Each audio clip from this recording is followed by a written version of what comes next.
বাংলার গ্রাম, প্রকৃতির কোলে বেড়ে ওঠা এক সহজ সরল জীবন, যেখানে আধুনিক চিকিৎসার আগে মানুষ নির্ভর করত নিজেদের অভিজ্ঞতা এবং প্রকৃতির উপাদানের উপর।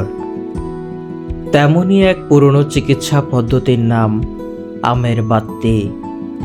অনেকে একে আমের কষের চিকিৎসা বলেও চেনেন। কোথাও কেটে গেলে বা ক্ষত তৈরি হলে আম গাছের ডাল পুড়িয়ে এর থেকে বের হওয়া কষ বা রস ব্যবহার করা হতো ক্ষতস্থানে। এই কষ ক্ষতস্থানে লাগালে তার রক্তপাত বন্ধ করতে এবং দ্রুত শুকাতে সাহায্য করে, এমনটাই বিশ্বাস ছিল গ্রাম বাংলার মানুষের। প্রজন্মের পর প্রজন্ম ধরে চলে আসা এই পদ্ধতি ছিল সহজলভ্য, সস্তা এবং দ্রুত ব্যবহারের উপযোগী।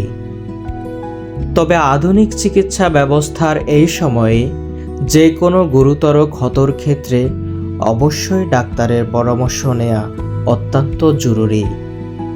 আমের বাত্তি একটি ঐতিহ্য, একটি স্মৃতি যা আমাদের শিকড়ের কথা মনে করিয়ে দেয়।